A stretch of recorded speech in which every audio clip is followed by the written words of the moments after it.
Welcome back. For this tutorial, we're going to look at two of our homework problems. We're going to look at the bowling ball problem, which was a hard problem for the first problem set, and we're going to look at the throwing the ball off a cliff, which was a hard problem in the second problem set with free fall. So we're going to do both those examples right now because it seemed like people were having questions on those still, and they may be on the test. So I want to make sure you guys are understanding these. So let's take a look. So, for the bowling ball problem, we have a bowling ball traveling with a constant speed. It hits the pins at the end of the alley. We have a distance for the end of the alley. And the bowler, here's the speed of sound. Sorry, here's the sound of the ball hitting the pins 2.5 seconds after. So, I'm just going to do the same thing I always do. I'm going to start highlighting things. But there is going to be a problem. And the problem with this is that we have to keep things separated. So basically what we know is, we know the distance is 16.5 meters. We know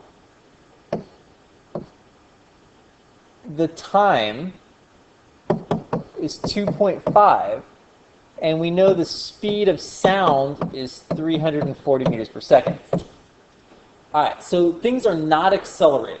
So we know we're going to use v equals delta x divided by delta t. But the problem is this time right here. This time is not the time of the ball, and it's not the time of the sound. So even though we're trying to find the speed of the ball, which I'll just call vb, we have to break this up into two parts. So if we have our ball, we're going to be using this equation. We don't know the ball.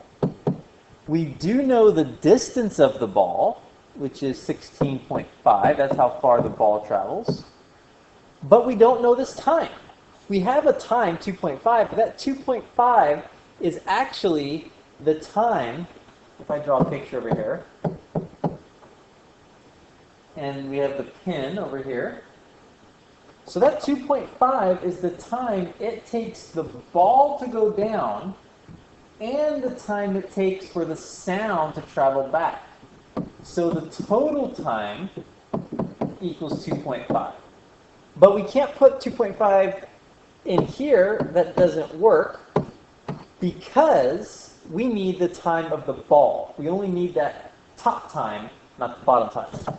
So how do we fix that? Well, let's take a look. I'm going to start with that, and then I'm going to go over here, and I'm going to do sound. And I'm going to write down what I know for sound. So I know the velocity of sound will be the distance that sound travels divided by the time of sound. I know the velocity of sound is 340. I know the distance is 16.5, but once again I get stuck on the time. So, I'm going to write a little equation over here. I'm going to say that the total time, t, we'll call it t total, equals the time of the ball plus the time of sound, right? And the total time is 2.5 seconds. So 2.5 seconds equals t ball plus t sound. So what I can put in here, let's call this over here with a sound. We could solve this for t sound.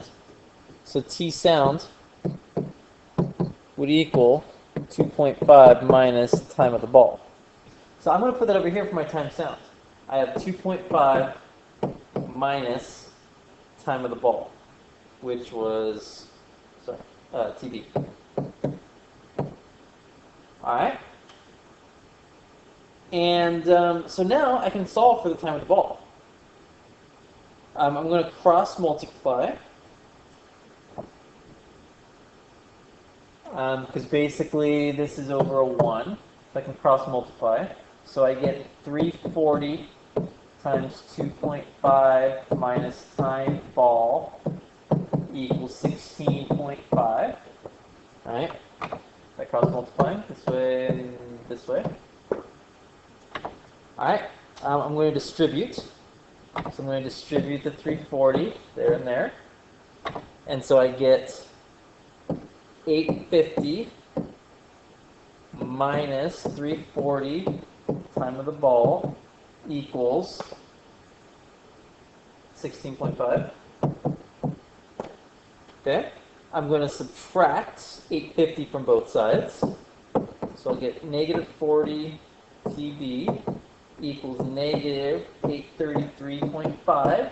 Divide both sides by 340, and I get TB equals 2.45 seconds. That is the time of the ball. So because I have that, I can now plug that into my ball equation. So I have 2.45 here. And so now I can just divide, and I get the velocity of the ball equals 6.73 seconds. And that is our answer. So basically, I have two equations for velocity, and I'm breaking it up into ball and sound. And it's basically the same thing. I'm solving for one, plugging it into the other. All right, let's take a look at our second example. This is the stone going off the cliff. And I really think a picture helped with this one. So let's draw a picture. I have a cliff. And I know the cliff is 70 meters. And I know I throw it up at 12. Okay? And when it comes back down right here, I also know it's 12. Oops, not 0, 12.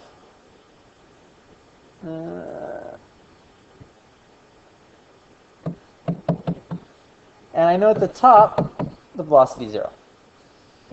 Okay. So at first, I'm going to look at above the cliff. So let's write that. We're going to look at above the cliff, and we're going to look at the down only. All right? So I'm only focusing on that piece right there. All right. So I have two equations. I'm going to do this equation. So my VF is my 12. My VI is 0, because it's starting at the top. My A is 10. And T. So I get 12 equals 10T, which is T equals 1.2 seconds. So 1.2 seconds is the time it takes to fall down. And because this is symmetrical, I know it's also the time it takes to go up. All right. I can also look at the distance. So I want to find this distance above. So for the distance, I'm using this. And because x naught is 0, that whole term goes away, which makes it really convenient, which is why I'm always going to be starting at the top.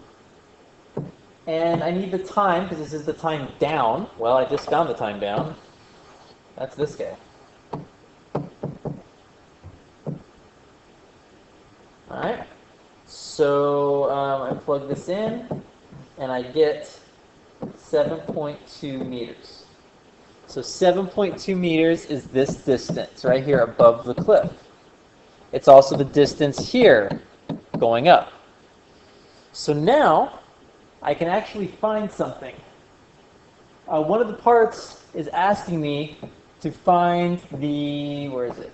What is the total distance the stone travels? Okay, well, the stone goes up, that's 7.2. Then it comes down, that's another 7.2. And then it goes all the way down, which is 70. So the total distance. I'm just going to add those three things up. So total distance, x would equal the up plus the down plus the flip. So the total distance would be 7.2 plus 7.2 plus 70. So my total distance is 84.4 meters.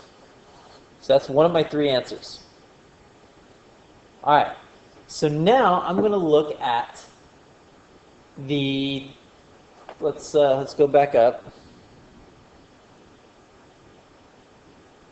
I'm going to erase this. So that way we have our picture still here. All right, so our picture's still here. So now I want to look at from the top all the way to the bottom. Top to bottom, down only. All right, so I'm looking at this piece right here, from here all the way down. And I always like that top, because that top, my VI will be 0. And that's going to make the math much easier for us. So because I'm looking at this, I'm going to look at this total distance from the very top to the very bottom. So the total distance, VIT plus 1/2 AT squared. Because we're starting at the very top, that goes away. So I get x, oops, I actually know what x is. What is my x?